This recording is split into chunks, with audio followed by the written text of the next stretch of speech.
الحمد للہ رب العالمین والصلاة والسلام علی اشرف الانبیاء والمرسلین اما بعد۔ الحمد للہ آج ہم تبوک شہر میں موجود ہیں۔ یہ مکہ مکرمہ سے تقریباً 1200 اور مدینہ منورہ سے 800 کلومیٹر کے فاصلے پر واقع ہے۔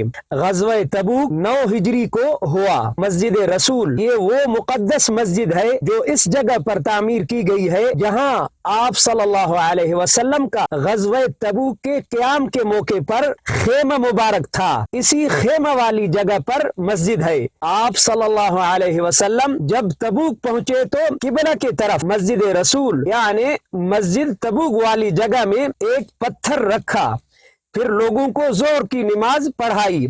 آپ صلی اللہ علیہ وسلم نے تبوک میں 20 دن قیام فرمایا۔ صحابہ رضی اللہ عنہم کو خطبہ بھی دیا جس میں جہاد کے فضائل بھی بیان فرمائے۔ غزوہ تبوک کا سفر سب سے زیادہ پرمشقت سفر تھا۔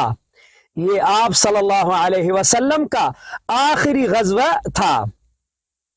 تبوک میں تیز ہوا چلی تو آپ صلی اللہ علیہ وسلم نے فرمایا یہ ہوا ایک بڑے منافق کے مرنے کی وجہ سے چلی ہے۔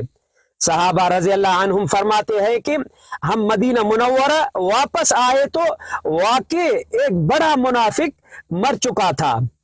ایک صحابی معاویہ بن معاویہ المزنی رضی اللہ عنہ کا مدینہ منورہ میں انتقال ہو گیا۔ حضرت جبریل علیہ السلام تشریف لائے اور کہنے لگے یا رسول اللہ کیا آپ اپنے صحابی کی نماز جنازہ پڑھنا پسند کریں گے؟ تو آپ صلی اللہ علیہ وسلم نے فرمایا کیوں نہیں۔ جبریل علیہ السلام نے پر مارا تو سارے حجابات دور ہو گئے اور حضرت معاویہ رضی اللہ عنہ کا جسد آپ صلی اللہ علیہ وسلم کے سامنے آ گیا۔ صحابہ رضی اللہ عنہم نے صف بنائی، نماز جنازہ پڑھی گئی۔ نماز جنازہ سے فارغ ہوئے تو آپ صلی اللہ علیہ وسلم نے دیکھا کہ فرشتوں کے 2 صفیں بھی نماز جنازہ میں شریک ہیں اور ہر صف میں 70,000 فرشتے ہیں۔ تو آپ صلی اللہ علیہ وسلم نے حیران ہو کر جبریل علیہ السلام سے پوچھا کہ اس صحابی کو اتنا بڑا درجہ کیسے حاصل ہوا؟ تو حضرت جبریل علیہ السلام نے بتایا کہ یہ صحابی سورہ اخلاص یعنی قل ہو اللہ سے بہت محبت کیا کرتے تھے، اٹھتے بیٹھتے گھومتے پھرتے اس کو پڑھتے رہتے تھے۔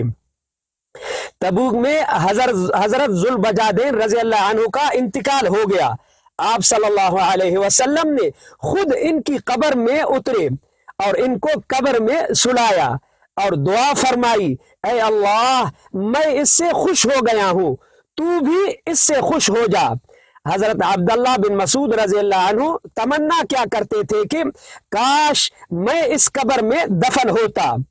حضرت ذوالبجادین رضی اللہ عنہ یتیم تھے، اپنے چچا کی پرورش میں تھے۔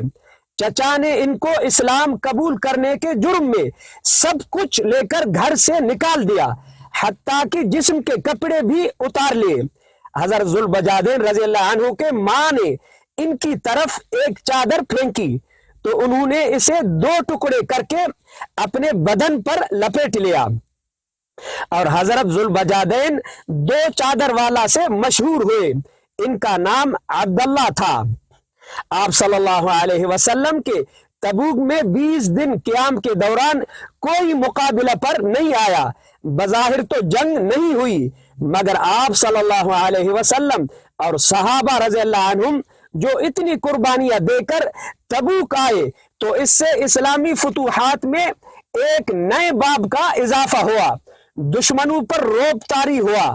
آس پاس کے علاقے آس پاس کے قبائل خود حاضر ہو کر مطیع ہوئے۔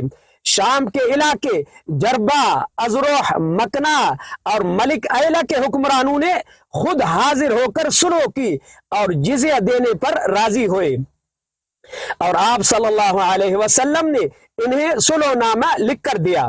یہیں سے آپ صلی اللہ علیہ وسلم نے حضرت خالد بن ولید رضی اللہ عنہ کو 400 سواروں کے ساتھ دومت الجندل روانہ فرمایا۔ دومت الجندل کا فرمان روا عقیدر بادشاہ تھا۔ آپ صلی اللہ علیہ وسلم نے خالد بن ولید رضی اللہ عنہ سے فرمایا جب تم وہاں جاؤ گے تو عقیدر بادشاہ تمہیں شکار کرتا ہوا ملے گا، تو اسے گرفتار کر کے لے آنا، قتل نہ کرنا۔